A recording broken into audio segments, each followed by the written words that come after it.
Hello everyone, I hope आप सभी लोग बहुत अच्छे होंगे और उतने ही अच्छे तरीकों से आप सभी लोगों की पढ़ाई चल रही होगी। तो इस वीडियो में देखने वाले आपकी वार्षिक परीक्षा के लिए मॉडल पेपर कक्षा 9वीं विषय संस्कृत का, ठीक है। तो इसमें कंप्लीट हम आपके 75 अंक के लिए इंपॉर्टेंट क्वेश्चंस देखेंगे, जिस पैटर्न पर आपको एग्जाम के लिए आपका तैयारी करना है ताकि आप अपना बेस्ट जो है देकर आ पाओ, ठीक है। तो जो भी निर्देश है इस तरीके से निर्देश दिया रहेगा आपके एग्जाम में और सेम इसी पैटर्न पर जो है आपका क्वेश्चंस पेपर जो है छटेगा, ठीक है।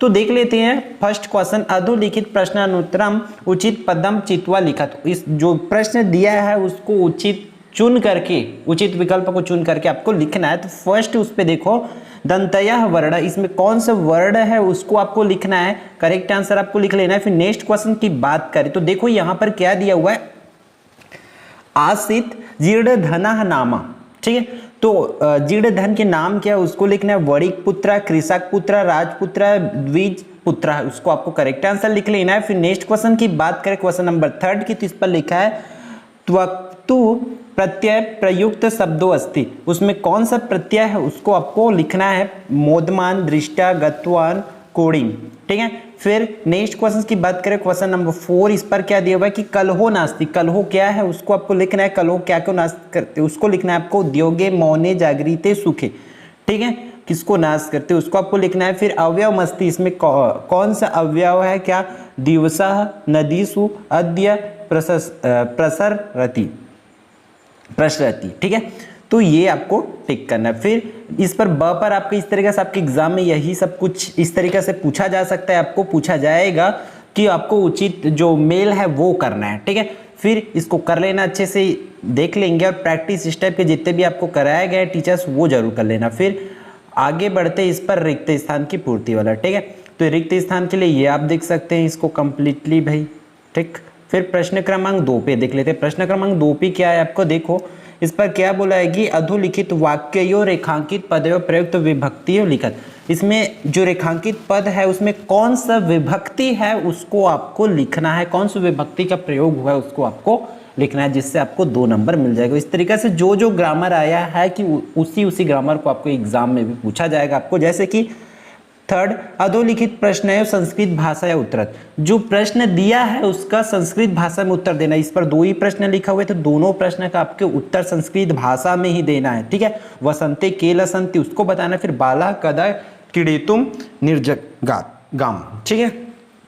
फिर आगे बढ़ते हैं नेक्स्ट क्वेश्चन की ओर, क्वेश्चन नंबर 3, इस पर क्या लिखा है कि अधोलिखितयो शब्द संधि विच्छेदम कृतोनम, इसमें क्या करना है, संधि जो गणेशा दिया उसमें संधि विच्छेद करके आपको क्या करना है, नाम लिखना है।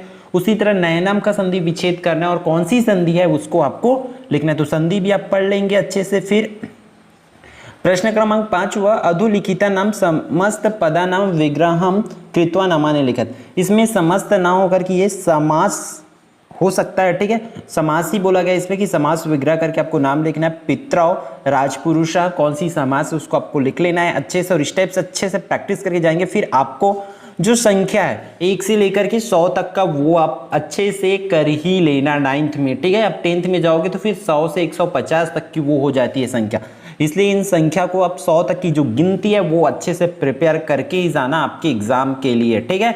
फिर आगे बढ़ते हैं आपका प्रश्न क्रमांक 7, इस पर देखो क्या लिखे कि गद्यांश हिंदी भाषा अनुवाद विधेय, तो इसमें जो गद्यांश है उसके हिंदी भाषा में अनुवाद करने, तो पूरे चीज़ों को जो है अच्छे से पढ़ लेंगे आप लोग, फिर उसका हिंदी भाषा में अनुवाद करना। उसी तरीके से फिर से नीचे आपको हिंदी भाषा में अनुवाद करना जो भी गद्यांश दिया हुआ है उसको, ठीक है। ये तो आएगा ही आएगा आपके एग्जाम में। फिर इस पर देखो क्या लिखा कि अधोलिखित धातु नाम निर्देशानुसार उत्तराणी लिखत, जो धातु रूप है वो आपको पढ़ लेना है और अच्छे से इसी टाइप से एटलीस्ट इन क्वेश्चंस को तो करके ही जाएंगे, ठीक है, क्योंकि मॉडल पेपर्स है लगभग आपके लिए। तो पंच लट लकारा, उसमें उत्तम पुरुष लिखना है तीनों वचनों में, ठीक है।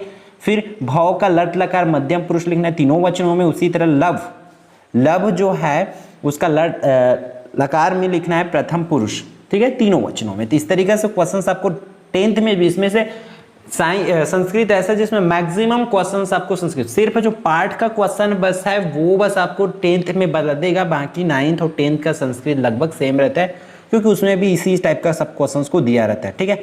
देखो अधोलिखिता नाम प्रश्न नाम उत्तराणी संस्कृत भाषा में लिखा, ये प्रश्न दिया उसका उत्तर आपको संस्कृत भाषा में आपको लिख लेना है।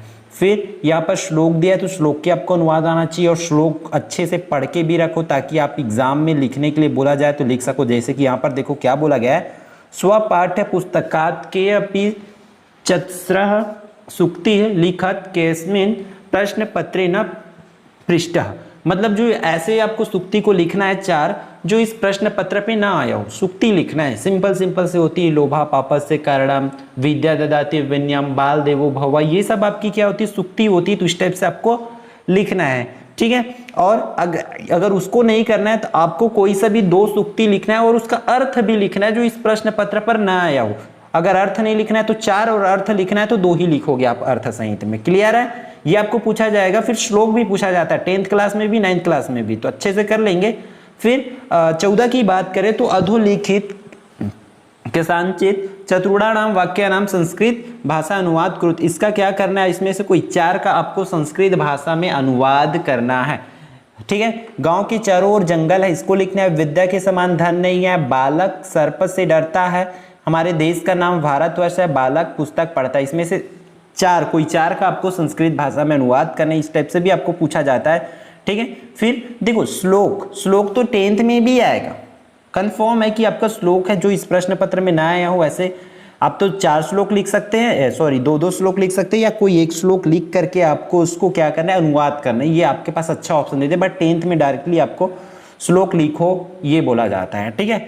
फिर आगे बढ़ते हैं आपका नेक्स्ट क्वेश्चन की ओर। प्रश्न क्रमांक 16 देखो, सीधा 5 नंबर के लिए भाई, तो बहुत ध्यान से आपको करना है। अधोलिखितेषु विषयेषु एकम विषयम चित्वा संस्कृते निबंध लिखत। किसी एक विषय पर आपको क्या करना है, संस्कृत में निबंध। मेरे हिसाब से अगर बोलोगे तो मैं तो बोलूंगा भाई कालिदास, क्योंकि कालिदास 10th क्लास में भी आती है, बाकी ये सब 10th क्लास में नहीं आती है। तो उसी हिसाब से आप कालिदास को तो तैयारी करोगे तो आपका एक साथ डबल फायदा होगा। इस क्लास में तो आप करके आओगे, अगले क्लास के लिए भी आपका कंफर्म हो जाएगा जो 6 नंबर है, क्योंकि अगले क्लास में जाओगे तो ये 6 नंबर में आती है आपका, ठीक है। तो इसको कालिदास को ही कर लो मेरे हिसाब से। फिर आगे बढ़ते हैं आपका प्रश्न क्रमांक 17। इस पर देखो क्या करना है, अधोलिखित नाम प्रश्नमुत्राणि हिंदी भाषा लिखत। जो प्रश्न दिया है उसका आपको क्या करना है कि हिंदी भाषा में उत्तर लिखना है, ठीक है। तो सभी प्रश्न को आपको बहुत अच्छे से देख लेना है ताकि आप अपना बेस्ट से बेस्ट करके आ पाओ, ठीक। फिर आपको इस तरीके से अपठित गद्यांश आएगा, तो इस पूरे को अपठित गद्यांश को पढ़ लेना अच्छे से। नीचे जो भी क्वेश्चन से यहाँ पर दिखा रहा हूँ मैं आपको उसको अच्छे से कर लेना है। फिर इस पे देखो ब पाठ आपको उस पर भी दिया रहेगा, स्वधेन विषय वर्णम पितरम पति पत्रम, तो ये आपको कर लेना। ये 10th में भी आती है, नीचे वाली भी 10th में भी आती है। अवकाश के लिए जो आपका आवेदन पत्र होती है, तो ये दोनों को करोगे तो आपका 10th के लिए भी कंफर्म जो है काम आने वाला है। तो 9th में भी आपका देखो डबल फायदा होने वाला है, इसलिए अच्छे से पढ़ लो, ईमानदारी के साथ जो आपको पेपर दिला के आना है, ठीक है। तो ये रहा आपका सभी क्वेश्चंस इंपॉर्टेंट, तो इन स्टेप से ही आपको तैयारी करना है और सभी प्रश्न उत्तर को कर लेना, और जो ग्रामर बताया गया सभी को अच्छे से कर लेना, ठीक है। और एक बात और है, अगर आप लोग व्हाट्सएप ग्रुप जो है ज्वाइन नहीं किए हो तो कर सकते हो, ताकि आपकी 10th के लिए भी आपको यहाँ से हेल्प मिल पाए हमारे चैनल से, ठीक है। तो आई होप ये पूरी वीडियो आपके लिए यूजफुल रहा होगा।